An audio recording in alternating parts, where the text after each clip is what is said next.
समय सार ग्रंथ है जो कि अध्यात्मनिष्ठ ग्रंथ माना जाता है। ग्रंथ राज समय सार बोलते हैं इसको। और कुंद कुंद स्वामी ने अध्यात्मनिष्ठ ग्रंथ उनके द्वारा प्रणीत हैं। समय सार, प्रवचन सार, पंचास्तिकाय और इसके साथ साथ अष्टपाहुड़ और द्वादशाण प्रेक्षा के रूप में उनका वर्तमान में यह साहित्य पाया जाता है जो प्राकृत निष्ठ यह ग्रंथ है। इसके अलावा प्राकृत 10 भक्तियों का भी उनकी रचना भी कुंद कुंद स्वामी ने की है, ऐसा आगम में पढ़ने को मिलता है। अध्यात्म तक कौन पहुंच पाता है, चर्चा अलग विषय है और चर्चा अच्छी भी लगती है, किंतु वहाँ तक विरल ही साधक पहुंच पाते हैं, ऐसा गुरुदेव ने कहा है।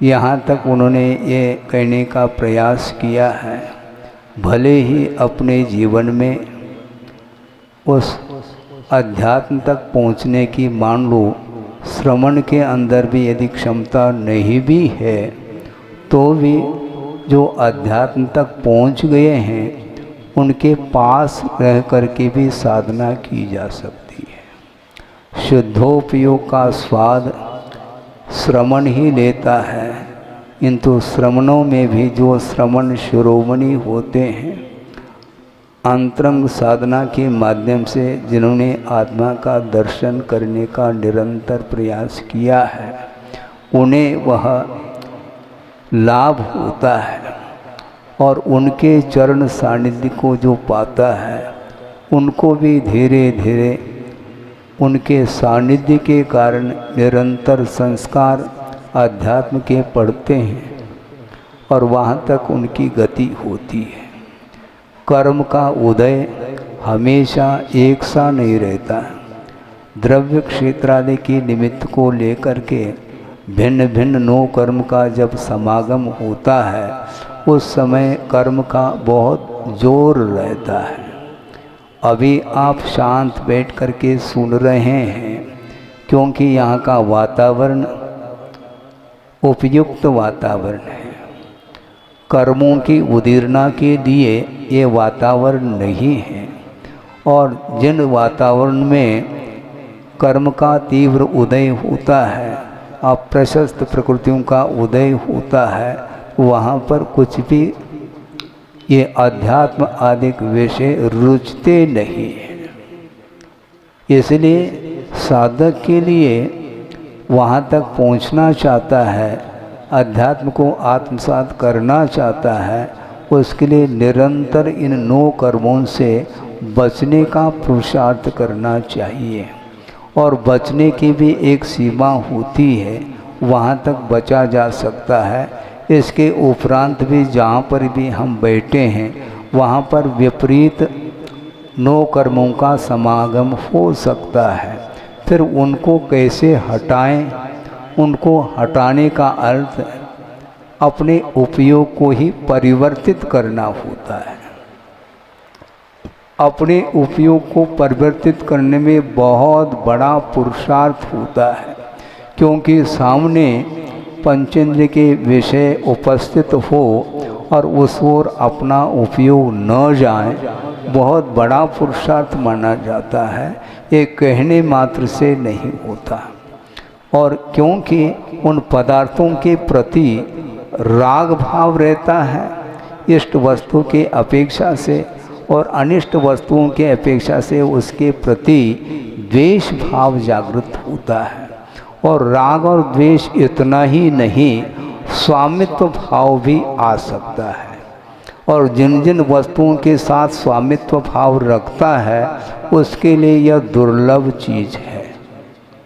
इसलिए परिग्रह का विमोचन किए बिना कल भी यह विषय दिया था, क्योंकि कल ही यह समय सार प्रारंभ हो चुका था वीर शासन जयंती के दिन, किंतु समय इतना नहीं था, इसलिए आपके सामने उस विषय को और संक्षेप में रखा जा रहा है कि बाहरी परिग्रहों का विमोचन करना यह भी दुर्लभ है, और इसके साथ साथ उन त्यक्त पदार्थों के प्रति पुनः राग जागृत होता है, उन पदार्थों के प्रति स्वामित्व भाव जागृत होता है। इसलिए हमें जागृत रहने की आवश्यकता है। करना क्या महाराज? करना कुछ भी नहीं, राग द्वेष न करो, उस ओर उपयोग को नहीं ले जाना, यही आत्म पुरुषार्थ माना जाता है। किसी के लिए कुछ कहना सही नहीं होता, सत्य को भी किसी के सामने रखना ये बहुत कठिन होता है, क्योंकि सत्य प्रत्येक को रुचे ये अनिवार्य नहीं है। इसलिए किसी के सामने कुछ रखना नहीं। महाराज फिर समय सार तो आप रख रहे हैं सबके बीच में, इसलिए रखा जा रहा है, निवेदन किया है इसलिए रखा जा रहा है, क्योंकि रुचि है सुनने की। तो उस उत्साह और रुचि को देखते हुए संघ के साथ साथ जो साधारण जनता भी सुनने के लिए बैठी है, उनके लिए भी कुछ विषय इसमें से मिल जाए, इस उद्देश्य को लेकर के सामूहिक रूप से इस ग्रंथ का स्वाध्याय प्रारंभ किया है। इसलिए बहिरंग जो परिग्रह है, तिल तुस मात्र भी परिग्रह नहीं रखता है, कौन श्रमण, इसके बावजूद भी गुरुदेव कहते हैं अब तुम्हारी साधना प्रारंभ हो रही है। सभी प्रकार के परिग्रहों का त्याग करने के बाद भी अभी शुरुआत हो रही है। इसका आशय क्या है महाराज? आशय ये है, उन पदार्थों का विमोचन तो किया है संकल्प पूर्वक, किंतु मन फिर भी उस ओर जा सकता है, जाता है। उसको नियंत्रित करने के लिए ही हमें इंद्रियों का व्यापार नहीं करते हुए अपना उपयोग, अपना मन मात्र देव शास्त्र गुरु के उसी ओर अपना उपयोग जाना चाहिए। अन्यत्र यदि उपयोग जाता भी है तो वस्तु के स्वरूप की अपेक्षा से किसी ज्ञेय वस्तु की ओर उपयोग चला जाए, इसमें बाधा कहीं भी नहीं है। इसलिए बाधा नहीं है कि ज्ञेय वस्तुओं के द्वारा कर्म का बंध नहीं होता, किंतु ज्ञेय वस्तुओं के प्रति जो राग भाव जागृत होता है, द्वेषादिक भाव जागृत होते हैं, तो उसके माध्यम से कर्म बंध की व्यवस्था चलती है।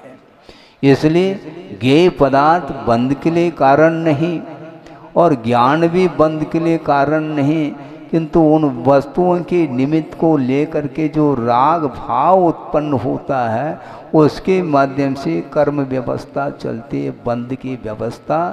और उस बंध से बचने के लिए ही कुंद कुंद देव यहाँ पर कितनी गाथाएं दे रहे हैं? 439 गाथाएं हैं। ये विस्तार रुचि रखने वाले शिष्य होते हैं, उनके प्रति भी कुंद कुंद देव ने कृपा की है। कुछ ऐसे भी शिष्य होते हैं जो संक्षेप से ही समझने की इच्छा रखते हैं, कुछ मध्यम रुचि वाले होते हैं और विस्तार के साथ समझने का भाव भी कुछ शिष्यों के अंदर रहता है। उन सभी प्रकार के शिष्यों को उपकृत करने के लिए विस्तार के साथ 439 गाथाओं के माध्यम से उस आत्म तत्व तक पहुँचने के लिए कुंद कुंद देव ने इस महान ग्रंथ की रचना की है।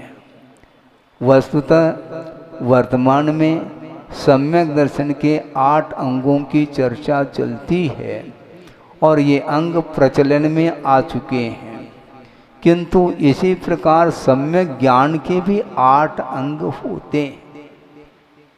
कौन कौन से होते हैं इसका वर्णन मेरे विचार से स्मरण में है। पुरुषार्थ सिद्धि उपाय में अमृतचंद सूरी ने श्लोक के माध्यम से इसके ऊपर भी प्रकाश डाला है। एक शब्दाचार होता है, शब्द का सही सही उच्चारण भी होना चाहिए। नहीं है तो कुछ का कुछ उच्चारण होने से उस शब्द का अर्थ भी प्रासंगिक अर्थ न निकल करके अप्रासंगिक भी अर्थ निकल सकता है।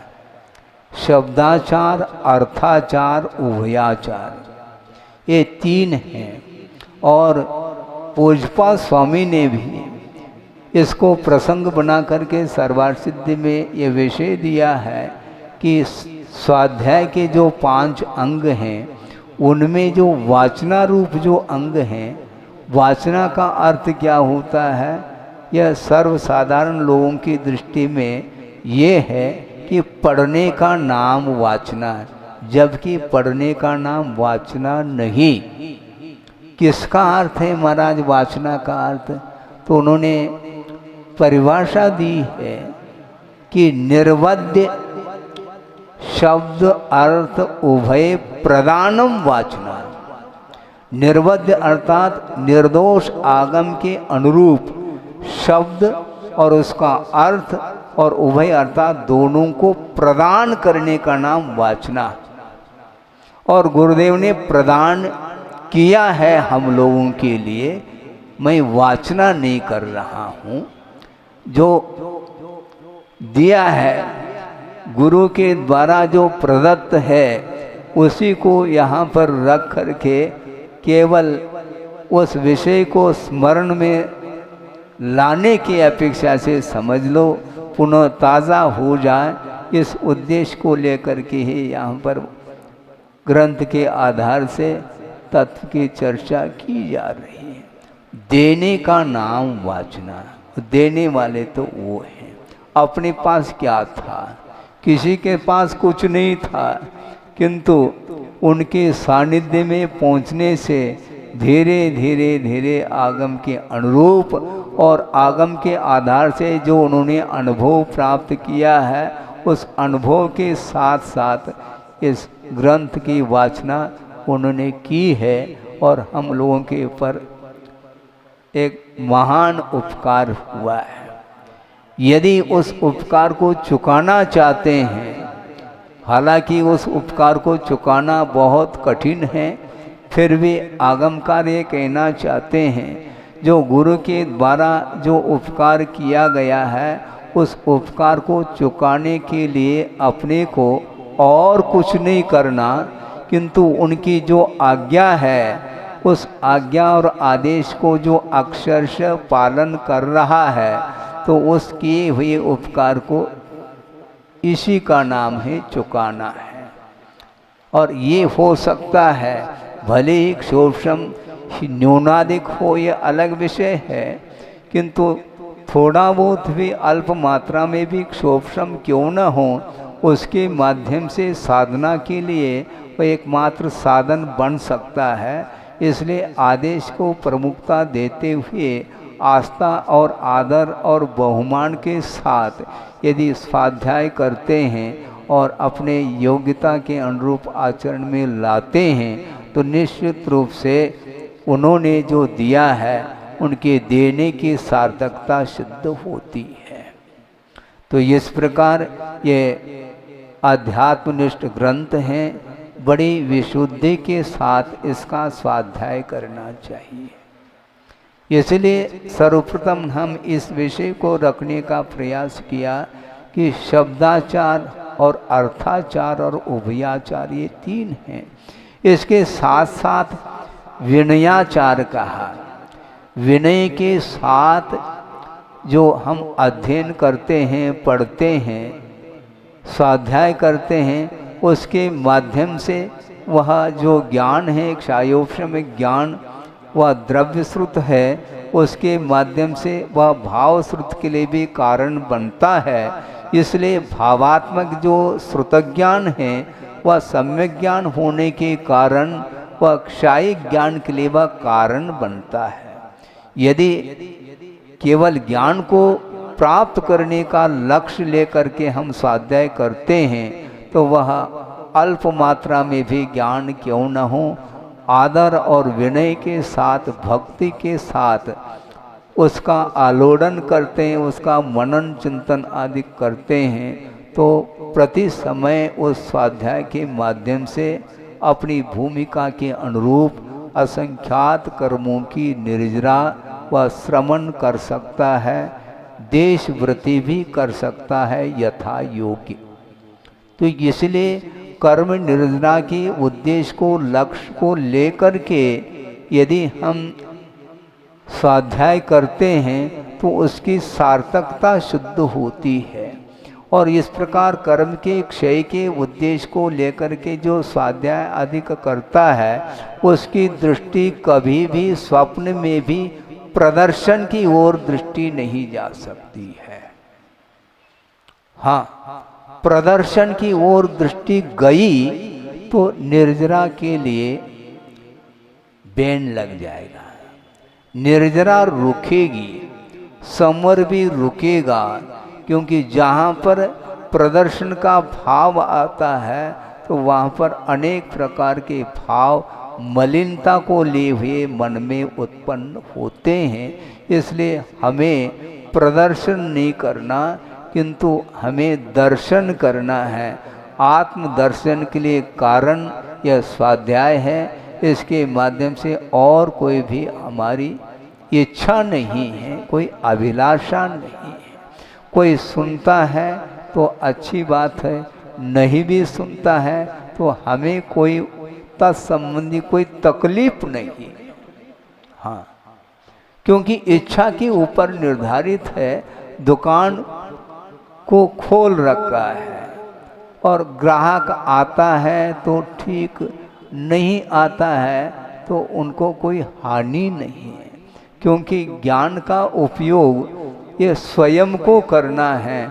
दूसरा यदि करना चाहता है और वह उसकी उत्कंठा है तो अपने आप ही आ जाता है, बुलाने की आवश्यकता नहीं पड़ती।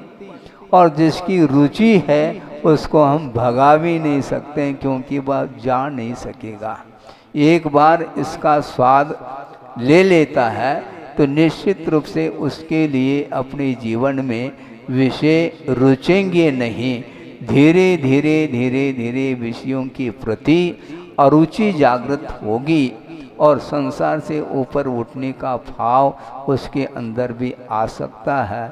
आवे, इस उद्देश्य को लेकर के ही विषय दिया जा रहा है। मंगलाचरण कल हुआ था, उसी विषय को और थोड़ा सा विषय जो रह गया हो तो उसको लिया जा सकता है।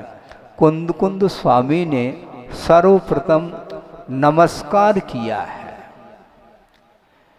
क्योंकि इस महान ग्रंथ को लिखना और निर्विघ्न इसको पूर्ण करने के लिए अनेक प्रकार की बाधाएं उपस्थित हो सकती है कर्म के उदय में। इसलिए कुंद स्वामी ने शुद्ध परमेष्टि को याद किया, उनको नमस्कार किया है। वंदित्व सर्व सिद्धे, शुद्ध परमेष्टि एक नहीं है, अनंतानंत सिद्ध परमेष्टि हैं। उनके लिए नमस्कार करके मैं आगे का विषय प्रस्तुत करूंगा, ऐसी उनकी प्रतिज्ञा है। किंतु वे शुद्ध परमेष्टि किस विशेषण को लिए हुए हैं, तो गदिम पत्ते, गति को प्राप्त है। महाराज, गति तो 4 गतियां होती हैं, नरक गति, तिर्यंज गति, मनुष्य गति और देव गति। तो गति को प्राप्त हो गए हैं क्या शुद्ध परमेष्टि? गति को प्राप्त हुए, इसका अर्थ है जो पंचम गति है मोक्ष, उसको उन्होंने प्राप्त कर लिया है। वह गति कैसी है? ध्रुवाम कहा, ध्रुव है, अविनश्वर है, वह नित्य है, वहाँ से वापस लौटना नहीं होता। वहाँ पर एक क्षण में, एक समय में यहीं पर शुद्ध अवस्था प्राप्त हो जाती है, संपूर्ण कर्मों के क्षय के फलस्वरूप, और एक समय में लोक के अग्रभाग पर जाकर के विराजमान होते हैं। इसको बोलते हैं शुद्ध गति। शुद्ध यहाँ पर हुए हैं और उनकी एक समय की गति हुई है, वहाँ पर जाकर के विराजमान होते हैं, वो ध्रुव है। शुद्धत्व रूप जो पर्याय है वह नश्वर नहीं है। अन्य जितने भी गति संबंधी पर्याय हैं, अवस्थाएं हैं, वे अवस्थाएं कुछ आयु कर्म के अनुरूप अवस्थाएं प्राप्त होती हैं और बार बार उनका क्षय होता है और पुनः जो है गति मिलती रहती है। किंतु शुद्ध अवस्था होने के बाद पांचों प्रकार के संसार से वो ऊपर उठ चुके हैं, इसलिए अविनश्वर गति को प्राप्त हैं। और अमलम विशेषण दिया है और पाठांतर में अचलम भी कहा है। वह जो गति है अमल अर्थात निर्मल है, उसमें मलिनता इसलिए नहीं है कि भाव कर्म, द्रव्य कर्म और नो कर्म, इन तीनों प्रकार के कर्म रूपी मल से रहित होने के कारण वह निर्मल अवस्था मानी जाती है। एक तो ये हो गया ध्रुव अर्थात नित्यता को लेकर के हैं। और अचलम भी कहा, अचल का अर्थ वहाँ पर स्थिरता को लेकर के, वहाँ पर बैठ कर के लोकाग पर जाने के उपरांत भी वहाँ पर जो है वह प्रवृत्ति करते हों, टहलते हों वहाँ पर लोकाग पर जा कर के, ऐसा नहीं, किंतु वहाँ पर जा कर के अचलाम गतिम प्राप्तान ऐसा कहा, वह स्थिर हो जाते हैं। अब आत्म प्रदेशों में कोई वाइब्रेशन संभव नहीं, कोई चेष्टा संभव नहीं, क्योंकि चेष्टाएं जो होती हैं, चाहे वो मानसिक हो, वासनिक हो अथवा शारीरिक चेष्टाएं हों, ये बिना कर्म के उदय के ये चेष्टाएं नहीं हो सकती हैं। इसलिए संपूर्ण कर्मों का जब क्षय हुआ है, अब उनके प्रदेशों में कोई भी स्पंदन नहीं है, निस्पंद हो चुके हैं। इसके उपरांत भी उनकी एक समय की गति होती है। गति अलग है और स्पंदन अलग है, इन दोनों में अंतर है। एक स्थान से दूसरे स्थान में जाने का नाम गति है, किंतु वाइब्रेशन का अर्थ स्पंदन है, स्पंदन अलग है। और योग का अभाव होने के कारण उनके प्रदेशों में कोई भी प्रकंपन नहीं है। तो इस प्रकार भाव कर्म का अर्थ रागादिक परिणाम और द्रव्य कर्म का अर्थ पुद्गल वर्गनाएं जो विभिन्न प्रकार के कर्म के रूप में परिणत होती हैं, जिनका संबंध आत्मा के साथ अनादिकाल से जुड़ा हुआ है, उन द्रव्य कर्मों का भी अभाव हो जाता है। द्रव्य कर्म का आश्रय बिना भाव के संभव नहीं, ये स्पष्ट है। हमने परिणाम नहीं किया महाराज, सुनो, हमने परिणाम किया नहीं, तो ये उदय में क्यों आ रहा है कर्म? कि कर्म बंधा क्यों? बंधने की योग्यता उन वर्गनाओं में होते हुए भी उन वर्गनाओं के लिए आत्मगत रागादिक भावों का जब तक संबंध नहीं होगा, तब तक वो वर्गनाएं कर्म के रूप में परिणत नहीं हो सकती है। इसी से स्पष्ट है, कर्म का उदय हो रहा है तो निश्चित रूप से कर्म का बंध हो चुका है और समय पर उसका उदय होता है। किंतु नवीन कर्म के आश्रय के लिए कोई अनिवार्य नहीं कर्म का बंध हो ही, किंतु रागादिक भाव को हम बंद करते हैं तो निश्चित रूप से द्रव्य कर्म से भी मुक्ति मिल सकती है, मिलती है।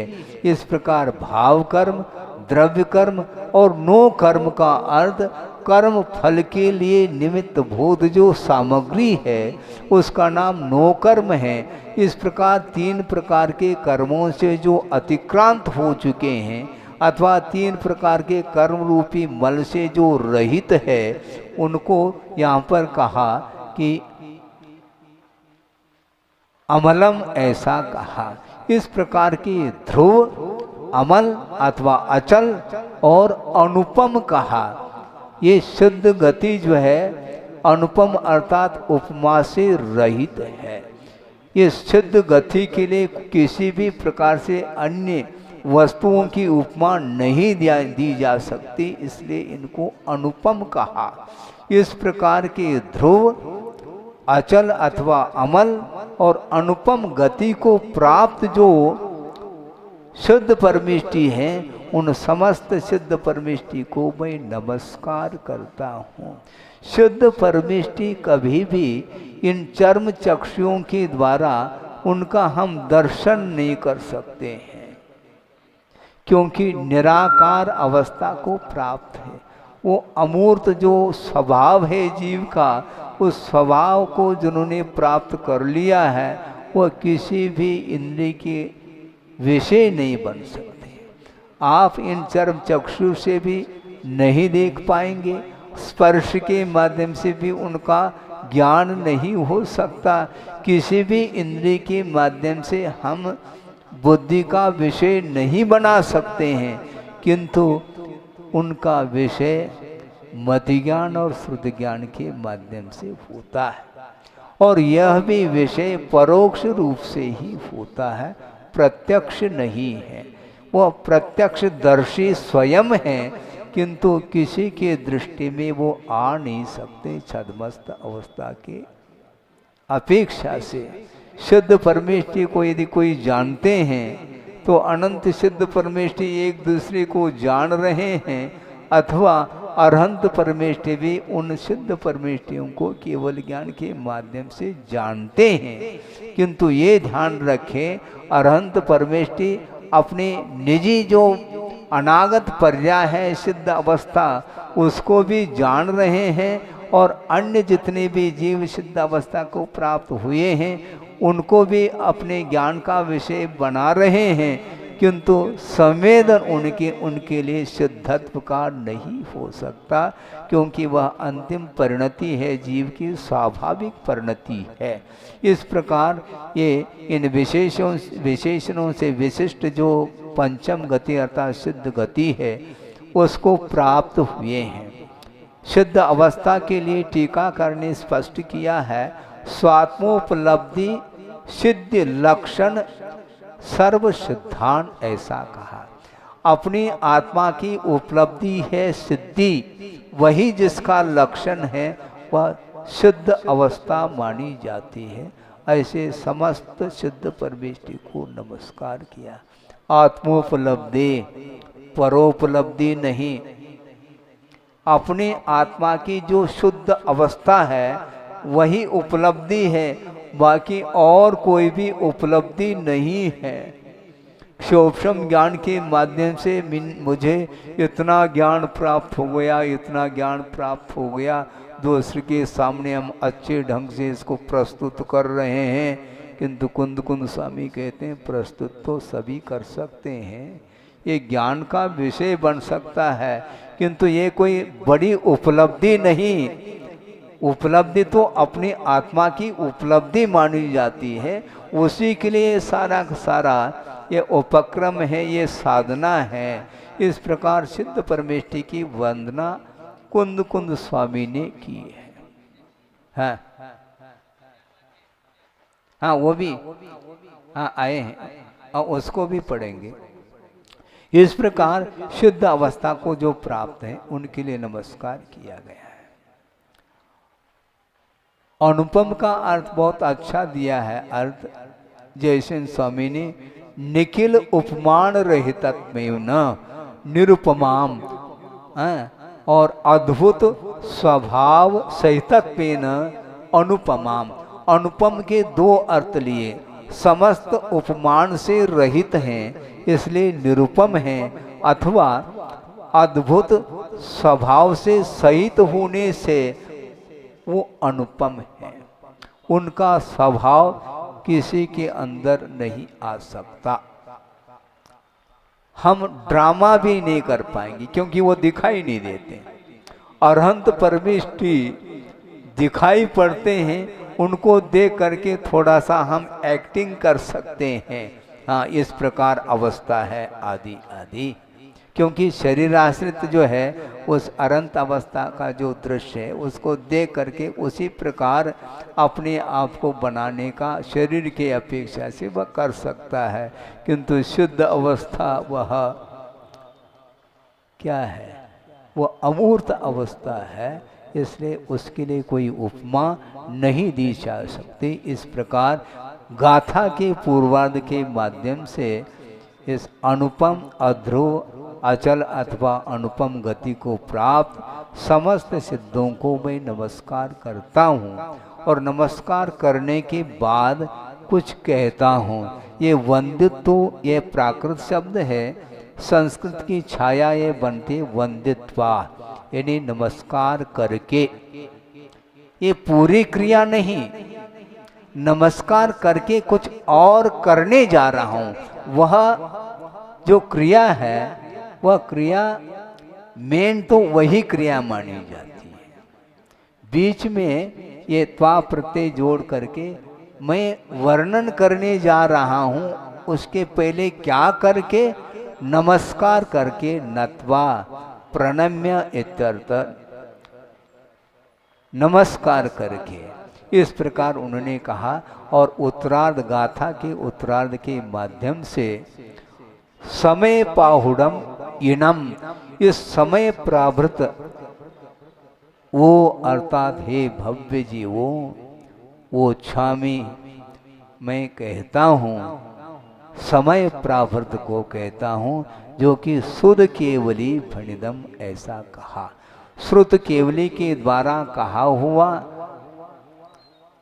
अथवा आगम में जिसका वर्णन मिलता है केवली भगवान का, उनके द्वारा कहा हुआ जो समय प्रावृत रूप ग्रंथ है उसकी मैं रचना करता हूँ। प्रावृत का अर्थ होता है सार, प्रावृत का अर्थ क्या है, सार। समय प्रावृत का अर्थ समय सार, ये इसका अर्थ है। पाहुड़ शब्द प्राकृत है, उसकी संस्कृत छाया समय प्रावृतम ऐसा कहा, इसका अर्थ समय सार ग्रंथ की मैं रचना करता हूँ, ऐसा इसका अर्थ है। और समय का अर्थ क्या है, इसको खोला है टीकाकार ने, वह ये है, टीका पूरी टीका पढ़ें तो अच्छा है, हैं? हाँ ठीक है, अच्छा है, हाँ, तो अच्छे ढंग से इसको 4-6 लाइन 10 लाइन में है, इसको पढ़ लें तो अच्छा है। वंद्यतु इत्यादि पदखंडना रूपेण व्याख्यानम क्रियते। वंदितु इस पद को आदि करके पदखंडना के रूप में व्याख्यान किया जाता है। पदखंडना का अर्थ जो गाथा दी गई है तो अलग अलग पद को पृथक पृथक रख करके उसका व्याख्यान किया जा रहा है। निश्चय नयेन स्वस्मिन एव आराध्य आराधक भाव रूपेण निर्विकल्प समाधि लक्षणेन भाव नमस्कारेण।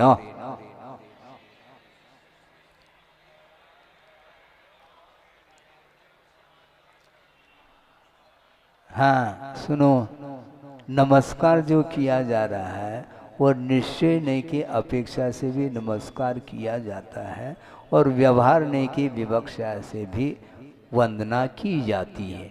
तो निश्चय नहीं की अपेक्षा से जो वंदना होती है स्वस्मिन एव आराध्य आराधक भाव रूपेण निर्विकल्प समाधि लक्षणेन भाव नमस्कार किसको बोलते हैं, अपने आत्मा में ही आराध्य आराधक, इन्हें स्वयं आत्मा ही आराध्य है और आत्मा ही आराधक है। इस प्रकार निश्चय नए से भाव नमस्कार रूप जो निर्विकल्प समाधि लक्षण आत्मक जो भाव नमस्कार है उसके माध्यम से मैं नमस्कार करता हूँ। तो सिद्धों को नमस्कार नहीं किया जा रहा, ये ध्यान रखें, क्योंकि भाव नमस्कार निश्चय ने की विवक्षा में की जा रही है और निश्चय ने का जहाँ पर भी प्रसंग आता है वह अपने से पृथक वस्तु के साथ उसका संबंध नहीं रहता है, इसको ध्यान में रखना। इसका अर्थ ये नहीं कि व्यवहार का लोप किया जा रहा है, लोप नहीं कर रहे हैं, किंतु निश्चय नहीं के अपेक्षा से वंद्य वंदक भाव किमात्मक होता है, तो आत्मा ही वंदनीय है और आत्मा ही वंदक है, ऐसा कहा। व्यवहार नहीं न तो वचनात्मक द्रव्य नमस्कार रूपेण वंदित्वा।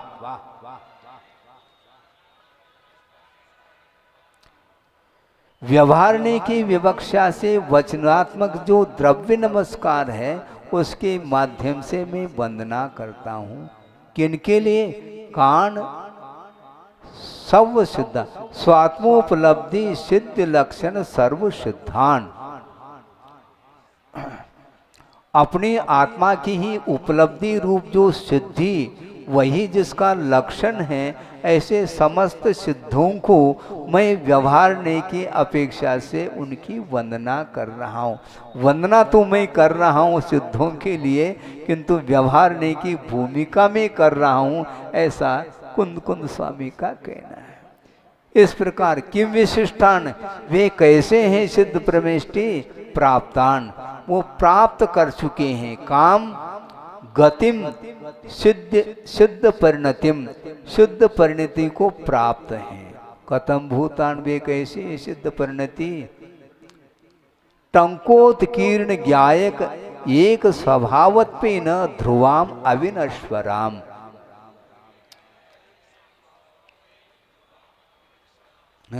ध्रुवाम का अर्थ अविनश्वर, टांकी से उकेरी गई एक पाषाण है, उस पाषाण के ऊपर रेखा उकेरी गई टांकी से, वो जिस प्रकार ध्रुव है वह रेखा मिटती नहीं, उसी प्रकार ज्ञायक एक स्वभाव रूप वो शुद्ध गति है, इसलिए उसको ध्रुवाम अविनश्वराम ऐसा कहा।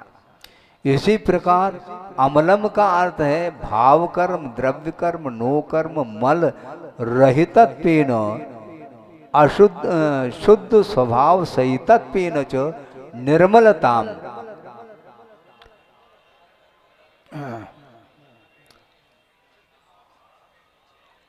भाव कर्म, द्रव्य कर्म और नो कर्म रूपी मल से रहित होने से और शुद्ध स्वभाव से सहित होने के कारण वे निर्मल है, ऐसा कहा है। शुद्ध परमेष्टि को निर्मल कहा, इसी से स्पष्ट है अरहंत अवस्था क्या है।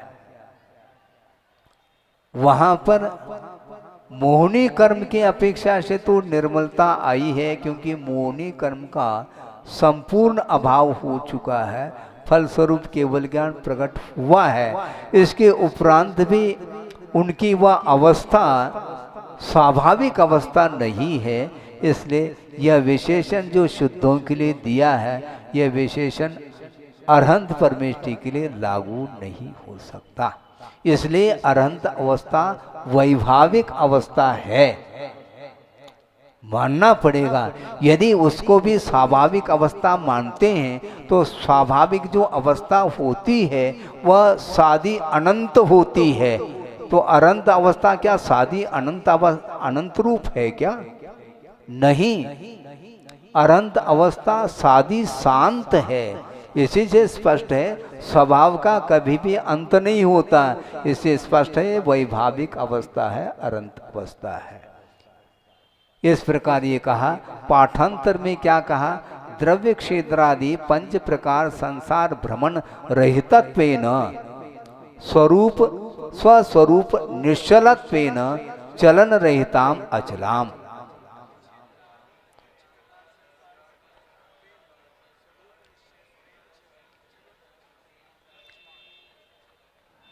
द्रव्य क्षेत्रादि पांच प्रकार का जो संसार परिभ्रमण है उससे रहित होने से और अपने स्वरूप में निश्चल होने के कारण अचलाम ऐसा कहा।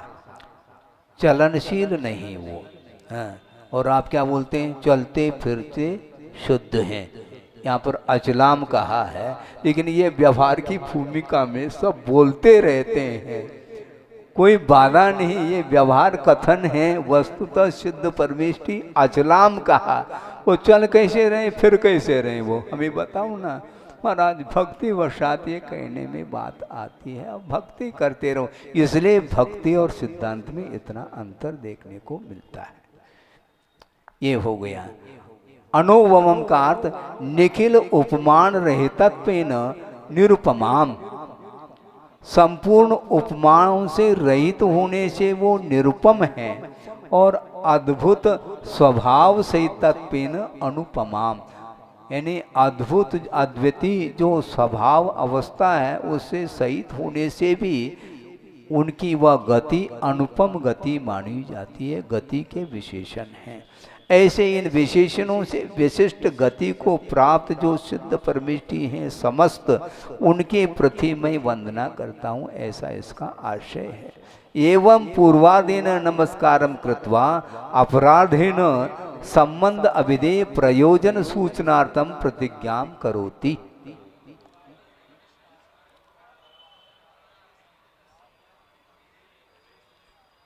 इस प्रकार पूर्वार्ध अर्थात गाथा के पूर्वार्ध के माध्यम से नमस्कार करके अपराध अर्थात उत्तरार्ध के माध्यम से संबंध अभिधेय और प्रयोजन इसको सूचित करने के लिए प्रतिज्ञा कर रहे हैं। वक्ष्यामि, मैं कहता हूँ, ये उत्तम पुरुष का पद है, अहम कहने की आवश्यकता नहीं, क्रियापद के माध्यम से कर्ता का बोध हो जाता है। किम वक्ष्यामि, क्या कहता हूँ, समय प्रावृतम, समय प्रावृत को मैं कहता हूँ। समय प्रावृत का अर्थ क्या है, खोल रहे हैं टीकाकार, सम्यक अयः बोधः यस्य भवति स समय आत्मा।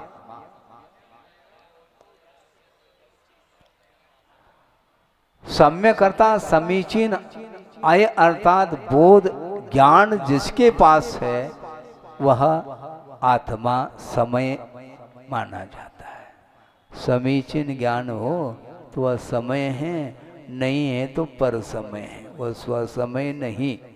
जो अपने आत्मा में शुद्ध परमात्मा रूप में परिणमन करने वाली जो आत्मा है उसका नाम समय है। अथवा समम एकी भावेन अयनम गमनम समय प्रावृत समय, अथवा सम एक ही भाव के साथ जो परिणमन होता है उसका नाम समय अर्थात आत्मा है। उसका जो प्रावृतम सारम सारह, शुद्ध अवस्था। हाँ, इस प्रकार एक ही भूत होकर के परिणमन करने वाली जो आत्मा है, उस आत्मा का जो सार है वह समय सार माना जाता है। अन्य पदार्थों की ओर दृष्टि गई तो वह स्वसमय ओझल हो जाता है। शुद्ध अवस्था का नाम ही समय सार है। समयस्य आत्मनः प्रावृतम समय प्रावृतम, समय अर्थात आत्मा का जो सार है वह समय प्रावृत माना जाता है। अथवा समय एव प्रावृतम समय प्रावृतम, समय प्रावृत का नाम यहाँ पर समय प्रावृत अर्थात समय सार है, ऐसा इसका। इदम प्रत्यक्षी भूतम, जो इसका वर्णन हम प्रत्यक्ष करने जा रहे हैं। अहो भव्या, हे भव्य जीवों, कथम भूतम, वह समय प्रावृत कैसा है, किसके द्वारा कहा हुआ है, किसी व्यक्ति विशेष के द्वारा नहीं कहा, किंतु आगे कहा जा रहा है।